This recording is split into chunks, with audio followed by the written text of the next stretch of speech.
And yeah, so I've played against his Bonesplitterz a number of times. I think I've won 1 and lost 3. So he's quite fearsome with them, and I'd be interested to see how. I haven't had a chance to play him since the changes, so I'd be interested to see how it goes. Well, so the key mechanic, and Gorkon Walks kind of point in the chat, one of the key, not mechanics, but one of the key things about Bonesplitterz in the last edition was they were quite famous for being monster hunters. That's kind of their thing. They hunted monsters.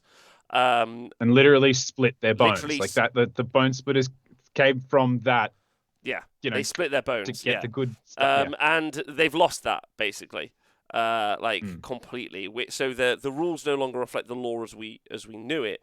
And I think if you're a Bonesplitterz player who loved that theme, you're going to be fairly disappointed. I've said this. I don't want to be too down on this part, just because it necessarily isn't as. I don't think this is as bland as the Stormcast book, personally. Like you literally have the Stormcast guys being like, huh, "Lol," but this hits on a 3, and you're like, "Ooh." Ooh, calm down with your imagination, Stormcast players. Ooh, this one hits on a 3, does it? Ooh, gosh, you must be fun at parties. Yeah, licking walls. Like, Jesus. Anyway, so they've lost something that makes them... That's a show for another day, is what allegiance is who at a party. That's another day's show, obviously. But they have, if anything, because they've reduced what they have, I think maybe some of it feels more impactful, I guess. And it also means you've got some like nice little fun bits, especially because previously you could make some fairly low drop.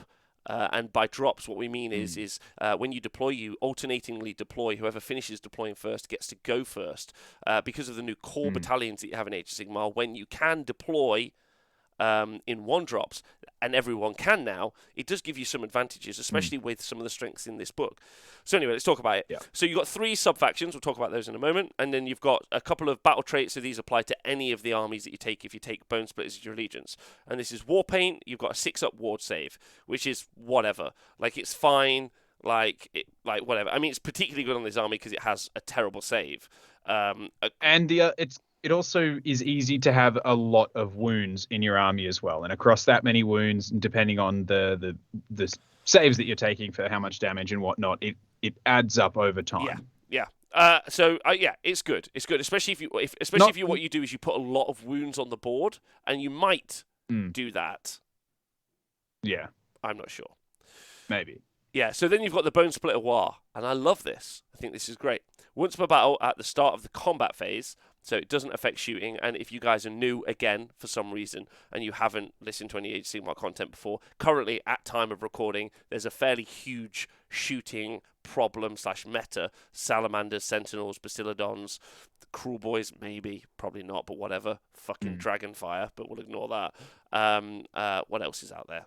Like horror shooting. Well, you don't need to worry about Dragonfire, Rob, because there are no dragons. So it's true. It's fine. But it's fine. It would be nice if this could be done in any phase. You know, you run up against a Zeech army and you just like, right, we're going to activate this like in the hero phase. Like you go up against a Lumineth army, you're going to activate this in the shooting phase. But it's not. It's just the combat phase. But you turn your 6-up ward into a 4-up ward, right, for 1 turn. And I actually love this. Because as soon as I saw that, I was like, right, yeah.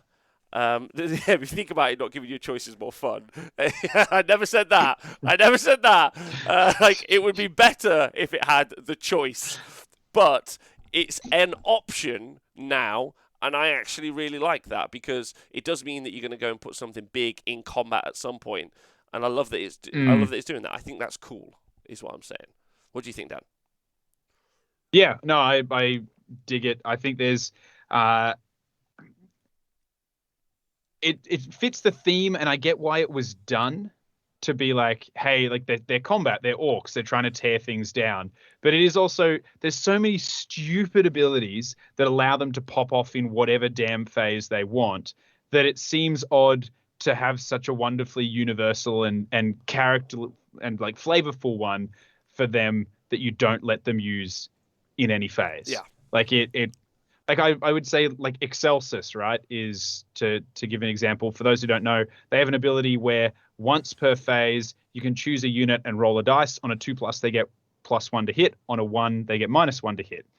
But that you can do that in every phase, which means that you can charge me and I can unleash hell I can use that ability 2+. I get +1 to hit, and then in the combat phase, I can use it on them again to give them +1 to hit in the combat phase. Like it's absurd. It shouldn't be that good. Like it shouldn't be something that strong. Shouldn't be usable in every single phase of the game, and yet it is. Which means that if you've got if you've got an ability that lets you shoot in the hero phase, there we go. +1 to hit in the hero phase, +1 to hit in the shooting phase, +1 to hit when you charge me, +1 to hit in the combat phase. It's obscene. And then you've got this where it's like, just in the combat phase, have fun. Yeah, agreed. Listen, it's not game breaking by any stretch of the imagination, but it does give you some utility one turn, right? But that's not all that they have. So, like, they actually are pretty. They've got quite a bit. They've got Spirit of Gorkamorka, which basically is in melee. They have exploding sixes, so basically every 6 generates an additional 2 hits. So you roll a 1 dice, and it roll a 6. You now make 2 wound rolls. That's what an exploding 6 is, and that's per attack. If you have 5 or more models in your unit. Again, I quite like that. Exploding 6 is quite nice when you got that amount of attacks. And then you've got Tireless Trackers. Now, this is the one that excites me the most. It's not quite as cool as Sneaky Tricks at all, but I think this means that and Tireless Trackers, in my opinion, is what defines the army now. Yeah? Now Tireless Trackers is like, cool. It gives some speed to my army, and it defines what the army is going to do. Very much like the Maw Crusher ability to do 3 command abilities is probably going to define the Ironjawz part. And this is after deployment, but before the first battle round begins, half the Bonesplitterz units in your army, rounding up, can move up to 5 inches. If both players can move units, you can go up. Now this is huge for a couple of different reasons, right? So if you drop low, so you know you've got the option to go first, you can just make a really aggressive alpha strike, which is super strong, especially when we talk about some of the other moments in other bits that you can get. And then, so you're able to, and you also, as Leo said in the Ironjawz chat last week, you also can threaten the violence. So you can deploy as if you're going to do a really strong alpha strike and just not give them the first turn. Yeah. Make them deploy in a very defensive turtled position, and then they're out of position for the first turn, which is always it's always been a really strong play in Age of Sigmar generally. And also when you do the big alpha, you got to ask yourself, am I actually going to achieve enough that it's worth it? But I think Tireless Trackers gives you some great. It's the implication. It's like when you're out on a boat with a girl, and then things get saucy, and then, she's not sure, but you're not sure, but then she maybe goes along with it because of the implication, basically, Dan. Because she thinks you're going fishing and doesn't realize you don't have a rod? Yeah, the implication of fishing, basically. So the suggestion of fishing is enough to cause the boat times. Yeah. I'm so confused. Me too. Then you move 5 inches, correct, Owen? That's correct. Yeah. So you can move 5 inches, basically, with Tireless Trackers. All right, so we've got Exploding 6s, so we should do combat. We've got a Bonesplitterz War, which is good in combat, and we have a movement buff to get to combat, right? Let's do that. Bonesplitterz command traits. We've got Savage Warlords. We've got the Killer Instinct. It doesn't matter. I'm going to read none of them out apart from Great Hunter, which is the one you're always going to take. Yeah, which is, if this general is part of your army, there are literally 3, Dan, and you'll take none of them apart from this one. Yeah. If this general is part of your army, when you use the Tireless Trackers trait, which is the one I talked about moving 5 inches, it becomes 8 inches instead. Now, it's not as good as Mighty Destroyers, obviously. Yeah? But 8 inches as a first turn move is pretty nice. Yeah? That's really good. It's a pre-game move even. And then you've got a couple for the wizards. You can pick an extra spell, which is fine, or you can have it so that your general issues commands wholly within 24 inches as opposed to 18, which is also really, really nice. I probably wouldn't I might choose that one, to be honest, but I probably will choose Great Hunter, as I see it. Yeah. Well, it's also interesting for those games where you might want to play a little bit more defensively. And I know that playing defensively with this army doesn't make sense, but it could be 8 inches back. like you could front line a unit to draw your opponent into a certain deployment and then pull back, or you could use it to circle around an objective, like to making sure it's really locked off. It's a lot more practical than just larger command area stuff. That's more whenever you see something that gives someone a larger command ability bubble, for me, I see that as redundancy for mistakes. Yeah. That's finding a place to hide in case you fuck something up. Where if you play smart, you shouldn't ever need to worry about that, or not often, at least. Yeah. So those are the command traits. I think Great Hunter is what you're going to see all the time. And I think ultimately, because everything else is fine, the other one would be the voice of the Great Green God, which is the other one. And maybe you would pick of one with the Beast, which is the extra spell. Maybe. But probably it's going to be Great Hunter. But, it might be one of those three, I think. It really defines how your army is. And again, because these aren't going to change for a long time, the lists, Owen talked about this a bit today, he feels like the list writing is a bit more linear and a lot less creative, and I think I would agree with that. But that's what you're going to build. Artifacts of power are fine. You got the glowing tattoos, which is add 2 to ward rolls for the bearer. It's probably the one you're going to take, because then you could also take amulet on another guy. You don't. I was about to say. So you got a 4-up and a 5-up ward on different units. There's also a heal D6. There's a terrible one called Lucky Bone. You've got Mork's Bony Bits, which you can add one to the casting, dispelling, and unbinding rolls for the bearer for each enemy monster within 24 inches, which isn't actually that bad an idea. And maybe you would take that in an edition where we're going to see tons of monsters. Yeah, that's got some play. That's got some play. And then there's the Beast of the Lure Glyphs, which is I just don't want to read it because it just bores me. We've talked about the mount traits previously, but you've got no monsters that you ride in, so you can skip that. So we go to the spell laws, right? Which is the Law of the Savage Beasts. You've got Squiggly Curse, which does D3 mortal wounds to a hero within 3 inches. Ridiculous spell, no one's going to take it. And then you've got Glowy Green Tusks. Now, this is the one to write home about, Dan. Yeah? A swirl of green energy coalesces around a mob of boar boys, sending their mounts into a frenzy and causing their tusks to glow with the power of the War. Glowy Green Tusks is cast on a 5, and if successfully cast, you pick one friendly Bonesplitterz unit wholly within range and visible to the caster until the start of your next hero phase. Improve the rend characteristic of weapons used by that unit by 2. Right? Ooh. Yeah. That's right. Glow stick tusk boars. That's correct. I like that it's probably not magic and it's just some dude who cracks a glow stick and like pours it onto his boar's tusks and is like, party boar!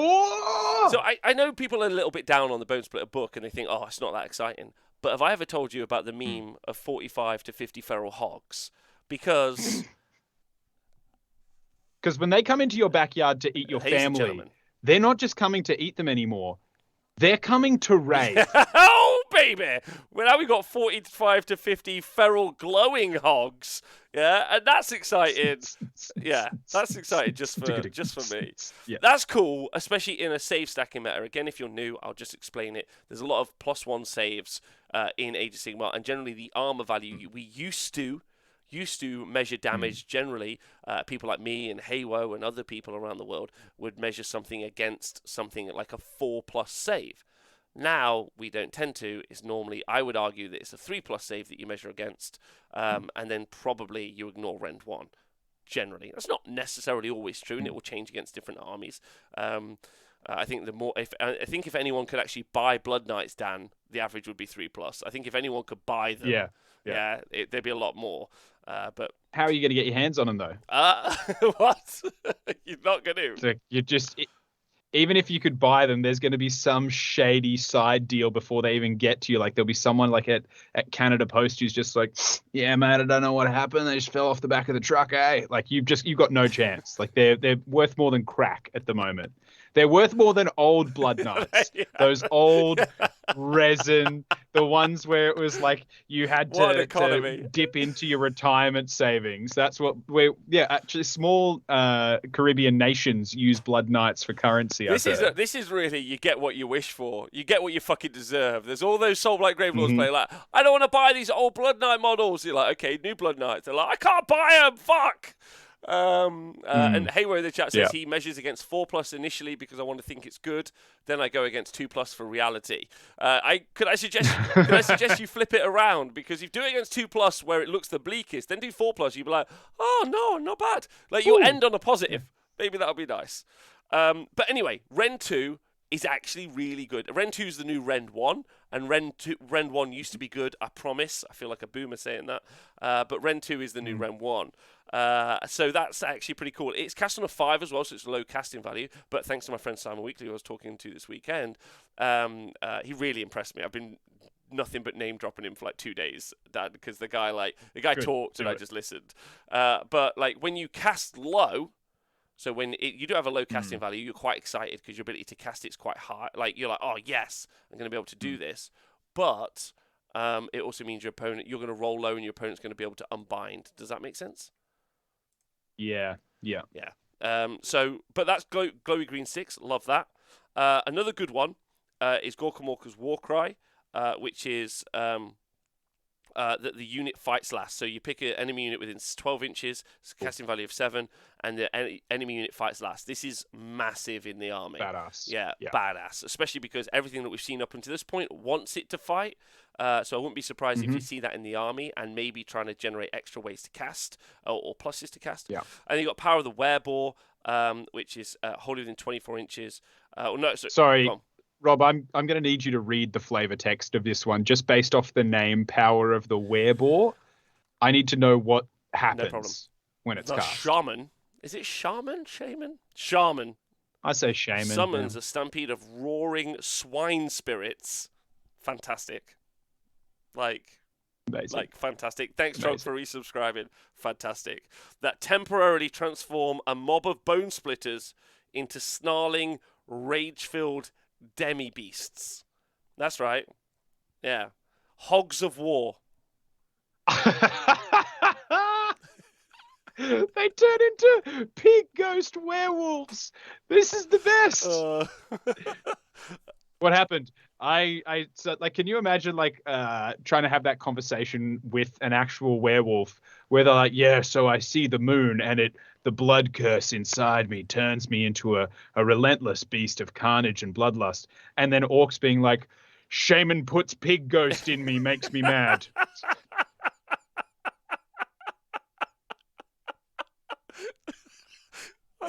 I am full of the spirit of the swines. Have you seen Ham from Toy Story? Get that in you. Let's go to war. Me pig now. Me pig now. Me pig now.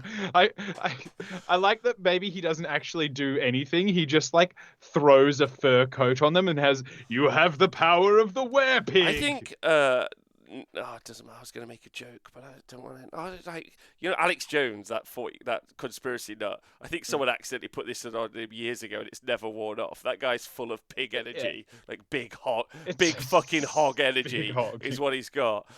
Anyway, what it does is it gives +1 to run rolls and charge rolls for that unit, and you add 1 to hit rolls for attacks made by that unit, but that unit cannot shoot, basically, which is really quite nice. I like that. Yeah. Anyway, so what we've got, again, we can advance, we can once per battle give ourselves a 4-up ward, we can do a pre-game move, and we've got exploding 6s in combat. So everything's telling us we should fight in combat. We've also got a way to give ourselves additional rend, which is really nice, and we've got Orruk Warclans Warcry, so we should try and make it so our opponents fight last via the spell lore. So then we've got 3 different war clans, right? We've got Bone Grins, which have got a barrage of arrows, which is add 1 to the attacks characteristic of missile weapons used by friendly Bone Grins, Savage, Uruk, Arrow Boys. So we'll go to those guys. Probably we should just go to those guys right now, shall we? And look at their profile. I think from everything that I've heard, not that I've read the book. I'm just going to take the top off. Carry on. Yeah. You wouldn't really be looking at using Arrow Boys in anything other than Bone Grins because they just don't do it. Oh my gosh, look at that. For those who are listening on the podcast, first, Rob was wearing overalls over a hoodie, and he took the overalls off, and the Twitch chat lit up like a Christmas tree. And now he's taken off his jumper, and the Twitch chat is silent. I think they're stunned or they need their hands for something else. I was just saying that you probably wouldn't use Arrow Boys in anything other than Bone Grins. It's very clearly the sub-faction designed around Bonesplitterz But you shooting. might. So you might, because like you might want to clear a screen, right? You don't want your combat hitting the chaff, right? They've got, by the way, their stinger bows are 18-inch range and they move 5 inches. So you've got a 23-inch effective range. They've got 2 attacks, 5s, 4s, no rend, and 1 damage. Now, there are some things missing, by the way, from the spell lore. Specifically, there used to be a double move spell. And there used to be like an exploding sixes spell as well. All of that going is pretty rough. I really liked the opportunity. I like spell casting at quite a high value. Thank you, Hamspan, for donating 100 bits for me taking my jumper off. I love that. It's sad that they've gone. It really is, truth be told, because what was really cool about it is both you and your opponent were in this, in this really fun little situation where you were like, I wonder if you're going to double move and fuck me up. And then, like, you would fail it, and then your opponent would be like, yes, fuck you. And then now, or you would get it, and your opponent would be like, oh, no, I hate this situation. But there was honestly something hilariously satisfying about a unit of flying boar boys moving like 60 inches across the table.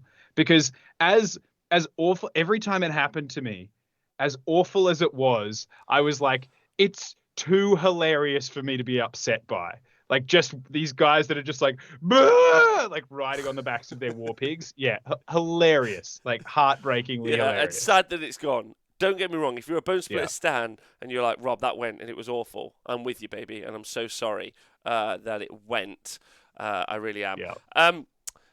So 18 inches, on the shooting attack, just to go back to it. I really like that they let you know that they didn't care about the Bonesplitterz as well. They're at the back of the book. Read it if you want. No one cares. So the 18 inches, 2 attacks, 5s, 4s, no rend, damage 1. And you improve the rend by 1 if you're shooting against a monster, which is pretty useless because they're going to have like +3 save, but we can hope.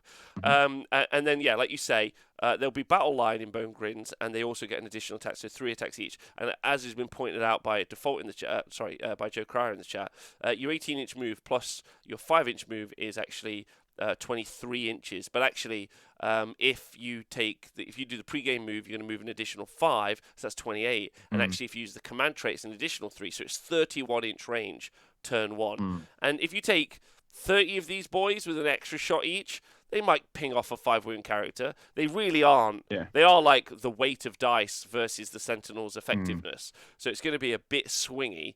But you can always bang +1 to hit on them, which is quite nice from all-out attack. So 4s and 4s, and with 3 attacks each. And you get 10 models in the unit. They can be battle line. So you could have... So you can go up to 30. Yeah, you can have 90 shots, right? And you can have them on 4s and 4s, which is... You could have 2 units of 30, right? Meaning that you could be dropping 180 shots of crap at your opponent. You're literally dropping them is the correct term because they're just taking the arrow out and dropping it on the ground beside them and being like, nailed it. But the thing about this is that like nothing else in your book really supports this, if that makes sense. Like, there's nothing else in your book like, let's play this way. Apart from the pre-game move. The pre-game move is, like, pretty good. Yeah, the pre-game move's, like, get in range. So I could see maybe you having a 10 to try and ping off a screen. Maybe. Yeah, or maybe even a bigger block, like you said, Dan, to guarantee clearing out a screen, right? Hold an objective or something. But probably not. So that's Bone Grins. Ice Bone, though. Woohoo! If the unmodified wound roll for an attack made by a melee weapon by a friendly Icebone model is at 6, the attack causes a number of mortal wounds to the target equal to the weapon's damage characteristic. And the attack sequence ends. Do not make a save roll. Now that is not bad for spamming a bunch of mortal wounds. You don't get... And the next thing you go is, right, how do I get loads of attacks? And you don't actually get loads of attacks either in this. So, which is a bit of a shame. So you've got if you just go for your basic Savage Orruks, it's 2 attacks each, right? And you can make them hit a little bit better.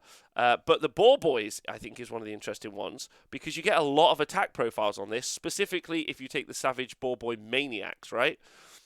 Because you got 3 attacks base, and they're only damage 1. They're only damage 1, but don't forget you get an exploding 6s, and then 6s are going to do a mortal wound. So for each 1 Boar Boy, you've got 3 attacks off the guy on top, and if they charge... you get to add 1 to their chomper, so 4 attacks. And the tusks and hooves is 3 attacks. And if you charge, you get +1 to hit and +1 to wound, right? So you've got basically 7 attacks per boar boy. They're only 145. Well, only 145 points. It's a bit fucking. That's a lot of points. Well, but it is. But they're 3 wounds apiece now, or are they still 2 wounds yeah, apiece? but they've got a 6 of save, and they got. But like, what I'm saying is, there's that one turn where they're gonna have the 4 up ward, right? Which is not bad. Yeah. And what I'm saying is, you can spam a lot of attacks out of that unit, so that you're generating a lot of attacks. Just fishing for 6s. Fishing for 6s, yeah. It's nowhere near as effective as casting a spell and doing it on 5s. But if I was a Lumineth player, I would be painting furiously right now. Because when all of the new books come out, everyone's losing their power. Like, there's no teeth left in any units. Anyway, I quite like that. I think that's all right. And it works quite nicely if you're taking a Rogue Idol. Because they got some big damage on those 6s to wound. But anyway, I think big rock energy. And then finally got Drakfoot. Ward's rolls cannot be made for wounds and mortal wounds caused by attacks made by friendly Drakfoot units. So, interesting one this, because you do have some options to get some high rend, but the rest of the book doesn't have any high rend. You don't really have any options to generate some mortals, apart from being like a mental. Like with 6 of the same model. So I quite like this because you can affect quite a lot of units. You really affect the Teklian build. Although the Sentinels are just going to take your army off on the first turn, so it's a different conversation. They're going to do that to a lot of players, though, in a lot of games. Yeah, so it just feels redundant to talk about it. But into like your Amulet Gargants, you're still not going to kill those as well. Gotrek. Gotrek, yeah. Gotrek. I mean, he's not that much of an issue, ultimately. I think Drakfoot's always been quite nice. It depends how good the Nighthaunt book is, right? If the Nighthaunt book is, like, really good, then your stonks on the Bonesplitterz for Drakfoot go really high. I mean, it works quite nicely. It also works quite nicely into Stonehorns, obviously, because that 5-up as well. You don't have to worry about Vermin Lords. You don't see them at the moment. So it works quite nicely, interestingly. But I think I prefer Icebone myself. But I think Drakfoot's got a place. I think Drakfoot is going to be very popular, and it's going to be kind of like when I say a gatekeeper army, it's going to be a gatekeeper army for Mega Gargants, Teklian builds, and like Gotrek Marathi, that kind of thing. Because of that ability, like shutting down, the Daughters of Cain, Hagnar, with their bubble and stuff like that. I don't think Drakfoot's going to take top honors, but I think turning that ability off is going to hamstring armies competitively in tournaments when it comes up against them. Yeah. And just to be clear, by the way, the Nighthaunt don't actually have a ward save. I was just in my head they have a ward save because they're ethereal, but they're ethereal. So never mind. Well, they've got like a 6-up death save. Yeah, but that's not what I meant. But it's not that's not what I meant, right? Yeah. So good point, Speckles. Thanks, appreciated. All right, let's talk about the War Scrolls. So the best War Scroll in all of Age of Sigmar is now the Wargog Prophet. Fight me on this matter. Clip it if you ain't got nothing to do. Yeah, it's 7 wounds with a 5-up save, moves 5 inches, bravery 8. Do not forget, you have a pre-game move of 8 inches. So actually, you could be 8 inches up the board, and that's really useful for the Wargog Mask, which is his ability. He's a 2-cast wizard, and he's okay in a fight.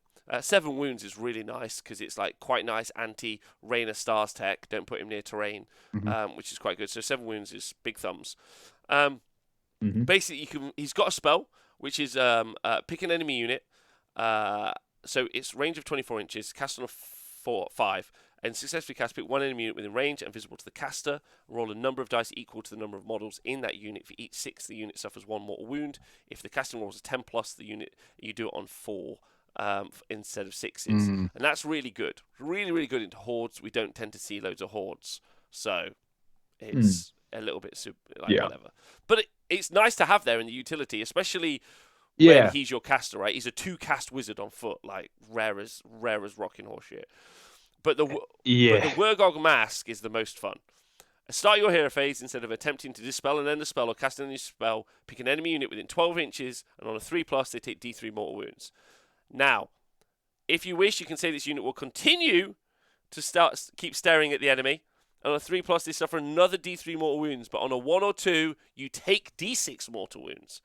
And then you can just keep going until you decide to stop or until they're destroyed.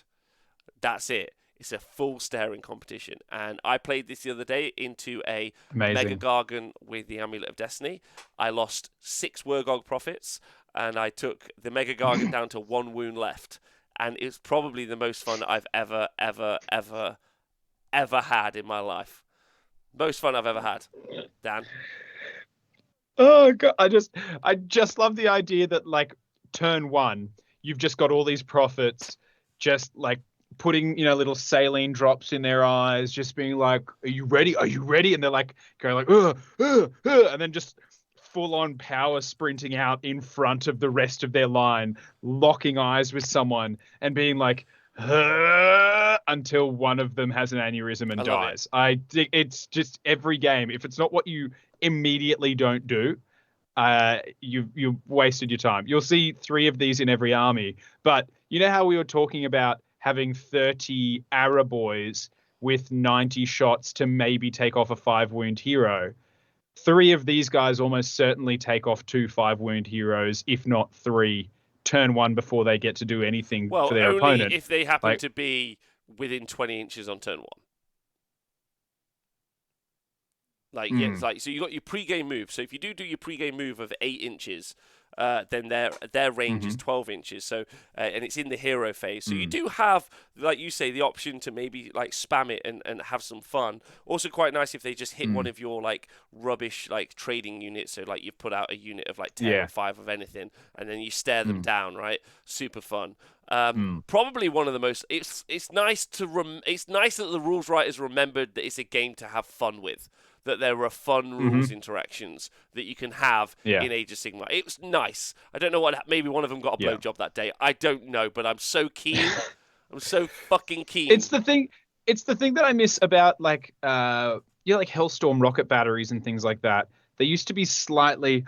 Oh my gosh. Sorry, the Booze Sultan has just delivered me a coffee, and it's to help fight the hangover. Thank you, Booze Sultan. But yeah, like it's one of the most beautiful things was it like having rolling and potentially landing in your own units, or Skaven weapons teams blowing up, almost certainly knowing that they're going to blow up. The thing that disappoints me about Skaven weapon teams now is they're really easy to power up and the effect is huge, but the chance of them blowing up isn't that high. It literally used to be almost guaranteed they'd explode, or at the very least like 50-50, and that's what I miss. I miss firing 4 racks of a Hellblaster volley gun and being pretty confident it's going to explode, but knowing that if I get it off, it's going to just delete whatever it was pointing at. I miss moments like that, and I think that this mask kind of brings back that horrible joy of certain doom. I loved it. I love it. It's so good. Like really, really fun. And like Owen is saying, you obviously got your 6-up ward. You could have one of them with a 4-up ward, and you could have one of them with the Amulet of Destiny 5-up ward. So you could potentially save a lot of those mortal wounds. Yeah. Anyway, hilarious fun.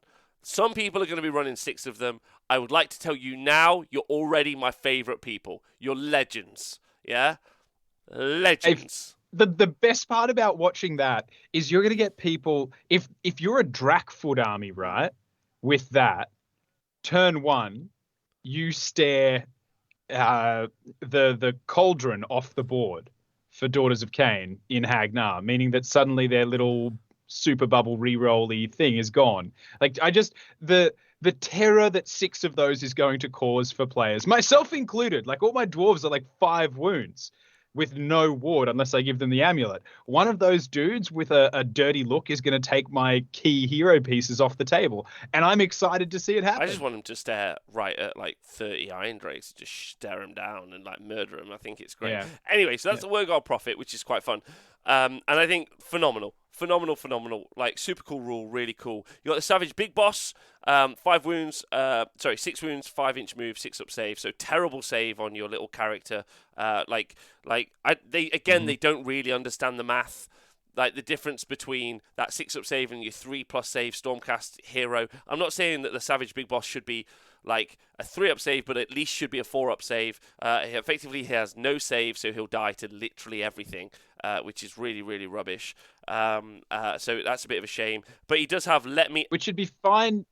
It'd be fine if he was like 60, 70 points and you could take 2 for every 1 hero slot that he filled. You know, like if there was something like that to represent that they just have masses of cheap, numberless, faceless heroes that die. He is cheap. Okay, that's not bad, but you still can only take 6 leaders. Yeah, but also, why would you take him? Because, like, whatever. Yeah. Apart from to have the command trait. 3, if you could take 3 of him or 2 of him for 1 leader choice, that would be a very different story. But instead, what's he going to do that you're not going to take someone significantly better than him in that position? Especially when you compare, like I get that he's cheap. So comparing him to something that's expensive, right? Like a Mega Boss on foot. Like, I understand they're very different things, but the Mega Boss on foot is great in a fight, has a 3-up save, has +1 wound, has like some really good like special abilities, specifically Ear Split and Bellow, because you can issue 2 command abilities. So he's a support piece that can also fight.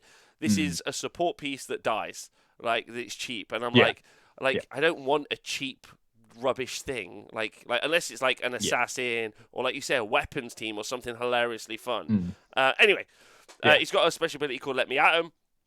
You can pick one for any Bonesplitterz unit that is not yet 4 after this unit is 4, and if it's wholly within 12 inches, then you get to fight. But you're probably not taking them unless you're looking for the command trait specifically on the side. And 65 points for your pre-game additional 3-inch move is quite nice. So it's good that you're not taxed heavily for him. Then you got the Weird Knob, who's a 1-spell wizard, and then he's got he's on a boar, and he's got the Bone Spirit spell.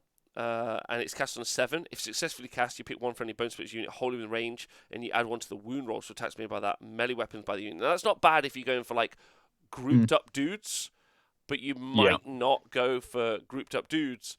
It's cast on a 7 as well, so you're really relying on the buff from that. Plus, you can get +1 to... Also, 7 for +1 to wound seems really steep. Yeah, like, it's just like, why?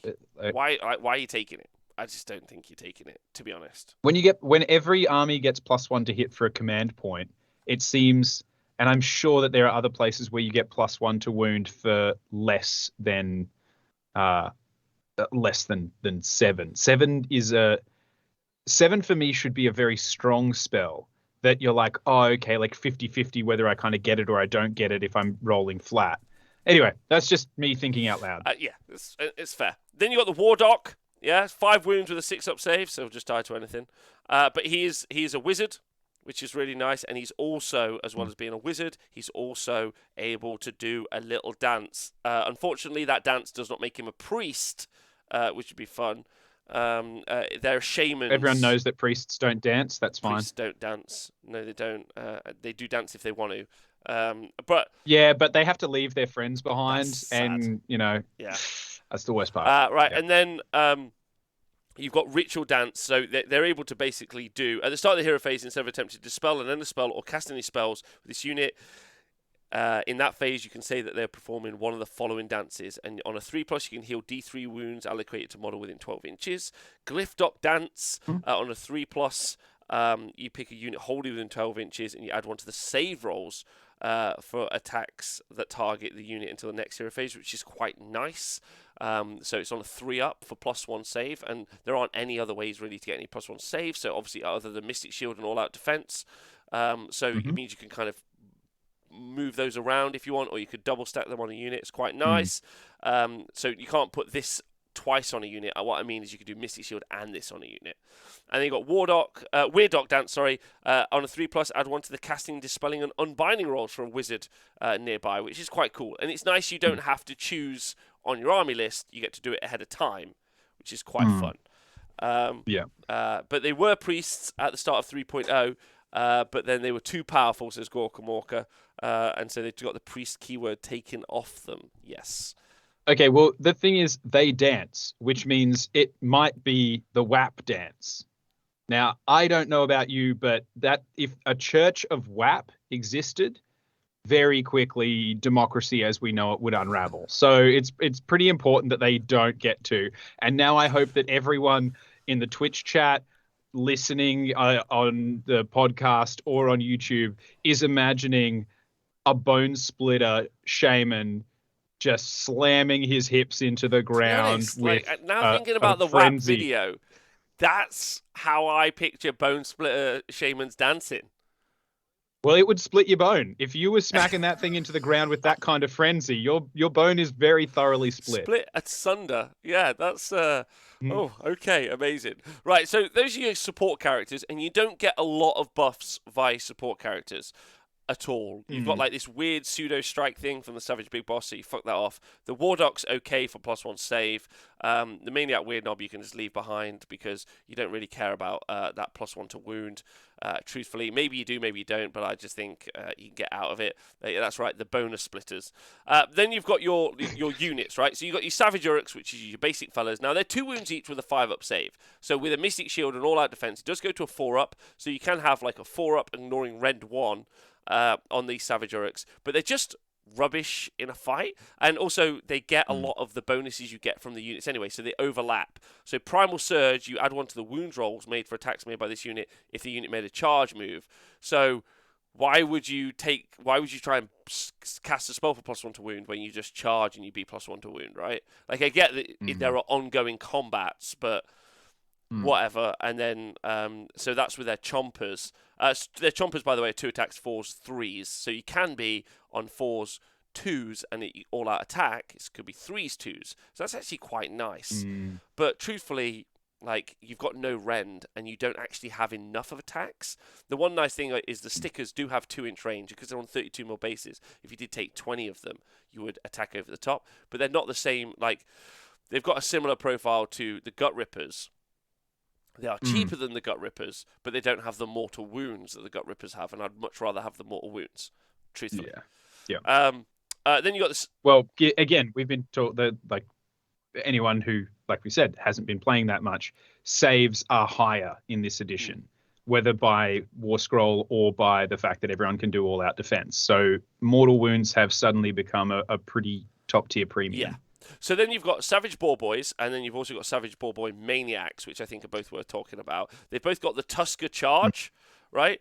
Which is you add one to hit rolls and wound rolls for attacks made by Savage Sticker or Tusken Hooves by this unit if the unit made a charge move in the same turn. So hit and wound rolls, right? And they both have 3 attacks each for both of Savage Boar Boys and the Savage Boar Boy Maniacs. The difference between them is, and they've both got 3 wounds. The Maniacs have only got a 6-up save. The Boar Boys have got a 5-up save. The Maniacs get an additional attack when they charge. The Boar Boys don't, but the Boar Boys can be battle line if you take them in Bone Grins, not in Bone Grins, the other one. No, Bone Grins is Arrow Boys. In Icebone specifically, where you get the mortals. So I would be tempted to take these in Icebone. So those are the difference between the two. But most importantly, they move 12 inches. So with that pre-game move of 8 inches plus that pre-game 8, plus those 12 inches, you can throw like an okay unit. Like the most you can get is 10 of the Maniacs or 15 of the Boar Boys. But they could take up a lot of board space. If you wanted them to, you couldn't. It also means that one of the strategies I saw played very effectively with Bonesplitterz in 2.0, which I think has lasted into 3, is because of their high, they can go high wound count, high body count. With that kind of a movement, depending on the battle plan, you could flood the board and kind of box in your opponent, knowing that you're going to lose that unit to a man in your opponent's turn, but box them into their deployment or zone them out of being able to get onto the objective in their turn. And it would be like, it wouldn't be hard to stop that with 20-inch move on those guys, plus potentially a run, plus another like 6-inch run and stuff like that. even if you're not looking to charge and do damage, if you're just looking to zone them out, it would be very doable in the first turn. Yeah, you can. There's some nice utility with this army, right? But unfortunately, it doesn't seem to be necessarily all built around these war scrolls. Some of it does. I think I quite like the idea of maniacs and trying to do mortals on 6s, but again, you're fishing, and it's not as effective as armies where you know that you're going to get mortals on 5s to hit, right? Like, it's wild. Yeah. And you reduce how many attacks you get down quite a bit. But the exploding 6s is quite nice. Like, you generate a lot of attacks, but it's in melee, so that means you're getting hit back, and you're getting hit back on a terrible save and a terrible bravery. And then you've got big stabbers, which is just terribly sad, man. Terribly, terribly sad. Don't, because I haven't seen their new war scroll, and they were my favorite. So they used to do damage against monsters, as we know. And when they died, their last act was to throw the spear, like I think it was 8 inches or 18 inches or 12 inches or something, and spear something as they died. The final fling. They were my favorite unit in the army. Just every time I saw them put on the board, I was like, these are going to fuck me up, but they make me so happy. Yeah. But unfortunately, they don't have that anymore. No, so they got 3-inch range, which is nice. Why are you like this? It's not me. So they got 3 attacks, 3 3s, Rend 2, damage 2. Sad face, not even damage 3. Damage 2, so like 6 damage coming out of each one. And each time a model in this unit is slain by an attack made by a melee weapon before the model is removed from play, pick one enemy unit within 3 inches of the slain model and roll a dice. Add 2 if it was a monster. On a 4+, you do D3 mortal wounds. Right? So on a 2+ against a monster, you do D3 mortal wounds. I just don't like this at all. They changed it. They made it much worse for killing monsters. Like, so Savage Big Stabbers, by the way, are now, points-wise, 80 points for 2, so they're much cheaper. But they're just rubbish. I mean, they're still okay. 80 points is 6 attacks. Fun. 6 attacks that could potentially do 2 damage. Yeah. And 8 wounds, right? And 8 wounds on a 6-up save, though. But actually, it's the same as the Mega Boss. So that would be for 4 of them. It would get you 16 wounds. But it would get you the same attack space. Oh, no, it would get you 6, 12. No. It's probably not the same to compare them to the Mega Boss on foot. But they're going to just die to any shooting that's around. They're not, what I will say, they're not terrible. They are. They're not terrible compared to what I want them to be. They're still usable, but they're nowhere near as good or as fun as they used to be. Yeah, they're not. I just don't rate them. Like Owen's saying, if you compare them to a salamander, one salamander for 120 points you would take against 2, maybe 4. Like that's one of the interesting things about this book, and about this book as a whole. Ultimately, not the Iron Jaws as much, but the Cruel Boys and also the things. They really don't seem to understand the math on the armor saves. They don't really seem to understand that when you give them those 6-up armor saves and the 6-up bravery, they're terrible. They just don't get it. Well, the other thing about the final fling being a throw and not a stab, right? And I know I'm harping on about this, but I suffered at the hands of big stabbers many times. I have the right to be jaded, and I don't. I fucking love them. That's why I'm standing for them right now. The thing about the final fling is you had to plan about where you killed them, because if they were in range to throw, it didn't matter. Like, they just needed to get near what they wanted to kill and then get the unit murdered and then throw all of their shit. So it was like they were this kind of bubble that either let you make a mistake or let them get in and stuff like that. So they had quite an interesting ability on the table. It was really interesting. It was quite unique to their army. And the fact that it's now just an ability that happens against whatever they're fighting means that they're a lot less versatile, but also as an opponent, they're a lot more predictable and a lot easier to counter instead of me actually having to think about how I did it. Because it happened to me a couple of times where someone would stray into range, then they'd get killed. And I was like, oh, shit. Like, this was your plan all along, wasn't it? And the orc player's just sitting there being like, ha, ha, ha, you activated my trap orc. And so it's sad to see that gone. Sad, I agree. But what is fun is the Rogue Idol, because it gained the Bonesplitterz keyword, right?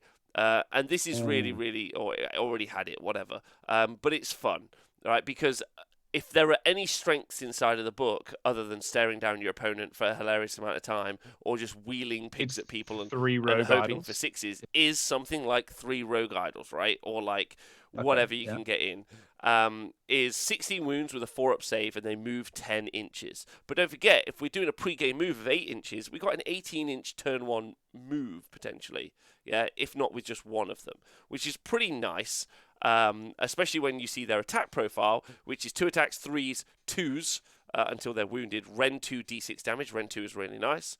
And then you got the stomping feet. Oh, by the way, just to talk about the Maniac Ball Boys, the Ball Boys, again, don't forget we can stack Ren 2 on them. So those 15 Ball Boys or those 10 Maniac Ball Boys with Ren 2, that's actually a lot of tax at Ren 2, which we're quite happy about.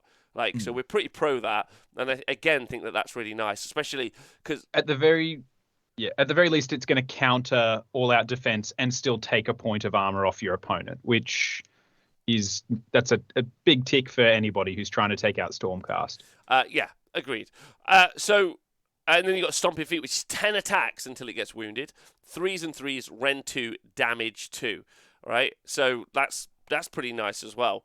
And then they've got some great abilities. Specifically, they've got a 5-up ward. So there's 16 wounds. Having a 5-up ward is really nice. Adding +1 save to a rogue idol gives them a 3-up, 5-up on 16 wounds. It's sweet. Yeah. At the end of the combat phase, you roll a dice for each enemy unit within 3 inches on 4 up this stuff from mortal wound. Terrible rule. I hate that. Why do they ever write those? Like, in what situation they're like, oh, don't let me forget, 4+, 1 mortal wound. Like, no one remembers. I'm surrounded by all of these different units that often happens in Warhammer. Yeah. Then you've got the Spirit of War. The Amulet of Destiny is great. As opposed to Destiny is amazing. Then you got Spirit of the War, which is you add 1 to hit rolls for attacks made by this model if it made a charge move this turn. So that's huge, right? So then you've got your 2 attacks hitting on 2s, right? They're wounding on 2s or 3s, and they've both got Ren 2. So you're doing some big meat. You're not doing massive damage. You're doing like 20. And then if you're playing into Thunder Lizard, then you're doing damage 1. But that's sad.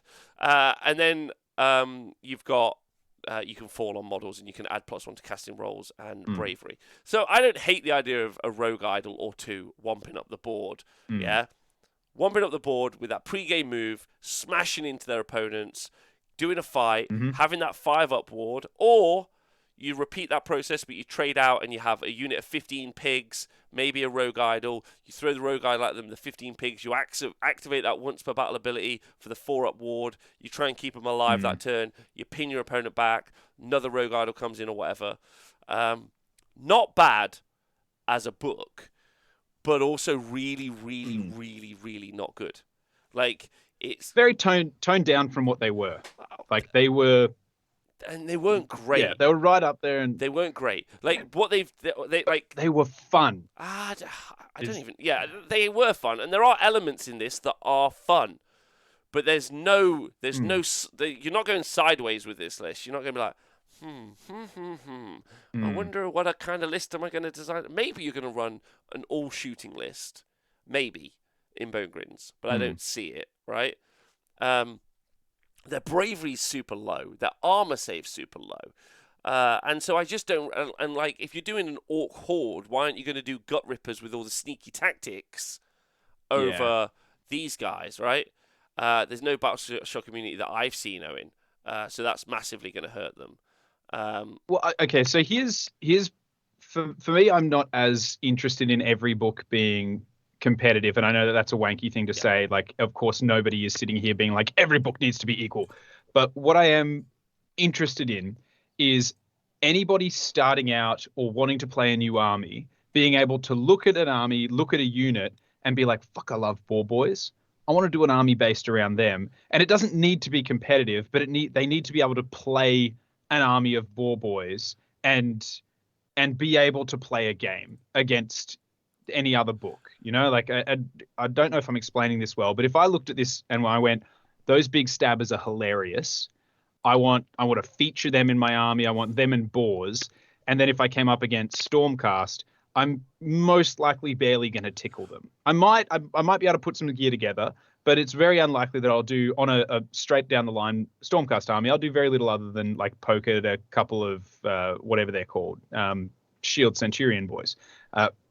And that, I think, is the disappointing thing, is that if you tomorrow decided you wanted to do a Bonesplitterz army, you're pretty choked out for being able to do something that is playable in, and don't mean a competitive sense, but competitively in that you could play on the same table as someone else and not just get fucking wiped immediately. Yeah, so it's kind of an interesting question, and relates to and kind of an interesting statement, relates to like what me and Owen and Ziggy and Rob and all the other guys from the stats crew have been looking at when we're looking at Age of Sigmar stats in tournament setting, right? So I'm just going to show you guys on the screen for a moment. So we've been looking at things like specifically with our potential win chance, or our positive win potential is another one. So PWP. We've been looking at what happens if you take an army to a tournament and you've got the ability, so a 5-round tournament, you've got the ability to go win more games than you lose. So basically just win 3 games, not saying you've got to win the tournament, but just win 3 games as opposed. So if you take Mega Gargants, right? Now, I'm not saying winning equals fun, but if you take Mega Gargants, at the moment, based on the stats you guys can see there, Sons of Behemoth, you've got a 74% chance, right? 74% chance to have a positive win rate. Yeah, that doesn't mean a win percentage. It means like to go 3-2 as opposed to go. If you take Gits, it's 18. Sorry, if you take Gits, sorry. So Gloomspite Gits, it's a 14% chance. Yeah, to have a positive win rate. Now, I'm not saying that those are like inherently what we're talking about with the Bonesplitterz, but why? Like when you don't have any really fun rules in your book. And you don't have the chance to even really, not the chance, but your chance to even just have a positive win rate, let alone win a tournament, isn't very high. And your narrative has been stripped out of your book.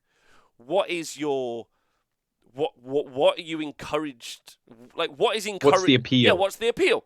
What's the appeal? Because the thing is, I was fully excited for Bonesplitterz because we're in the realm of Gur for this season. It's all about monsters and big stuff, and you've got this army of monster hunters. That's their speciality. That's what they bloody do.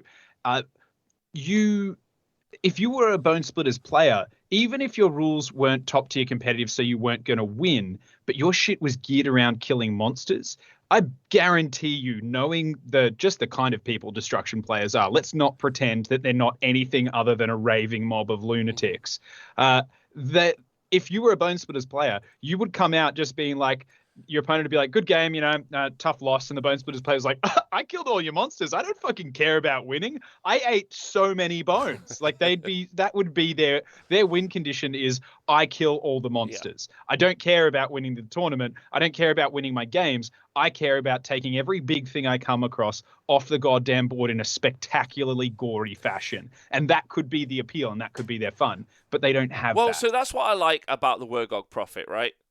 They've put some fun on a war scroll. But what I don't like about the Battletome for Age of Sigmar 3 so far is they have reduced the fun factor. Yeah? Now, the way the fun factor really existed before was there was a bunch of janky rules that you could combo together in some sort of insanity. And sometimes there was also some fun rules. But now, there are less fun rules because there are less rules. They're probably the same percentage of fun rules. There just are less rules. And also everything feels a bit blander from these war scrolls. Yeah. But I'm hoping these are early edition books where they really start to flex in other books and we get a little bit more intrigue, a little bit more interesting. But for goodness sake, I want something fun. Fun. I want to see some fun put on these war scrolls, and I want to see... And Bonesplitterz feel like they've also just had everything taken off them to some degree. Yeah. But you can still do some fun stuff with them. Not Yeah. tournament winning good, but like imagine a book that's bad at first release is pretty funny, and all you can do is make them cheaper. Anyway. Because you can't FAQ rules onto them, unfortunately. No, and they won't. However, it would be interesting to see like an update. Like doesn't even need to be like hey, we bug it up a little bit. Here's this. If it was just like here's some additional rules or here's a new sub faction or something that adds a lot of that stuff back in, that would be cool. It's a bit like like I put that mask up there with my like two other current favorite rules at the moment, and they're both sadly Sons of Behemoth. One is the dude just toe punting an objective and kicking it. And I know that has a lot of play competitively, but I still just think it's fucking hilarious. And I think it's amazing that sometimes he winds up and kicks it 2 inches and impotently is like, couldn't even kick a goal if there was no goalie and he was right in front. And other times he just boots it across the world. That and their ability to pick up someone and throw it at other people and hurt them by killing that. Like, that's insult to injury. He's just like sees your dude and is like, all right, come with me. Shebang-a-bang. There you go. Say hi to your mates. Like, I freaking love it. And so it's sad that Bonesplitterz used to feature a lot of those rules. They weren't the competitive army, but they were the army with flying pigs, and they'd turn you into a squig to increase their casting. They had all this ridiculous dumb shit, and it was fun. And it's sad to see the life go out of the naked crazies that live next door. Like, they were the meth lab owners that live in the house beside you that you're always worried about. That was them. And it's sad that they've been given a job and they're working 9 to 5 now, so they don't have as much time for shenanigans. Agreed. Right, Dan, I agree. Great. I really need the loo, so I'm calling it. Listen, love you, Twitch chat. Dan, thanks for hanging out with me today. If you've got any thoughts on the Bonesplitterz or anything else, do leave them in the comments below. You're all gangsters. You're phenomenal people. We'll be live all this week. I'm going to do some extra long shows this week. So later on in the week, I'm going to be doing some long-ass shows, so you can join me for those. Thanks for tuning in. You're all brilliant. Thanks for listening to the podcast, being on Patreon, or being in the YouTube comments. Love you soon. Love you loads. Thanks very much. See you guys soon.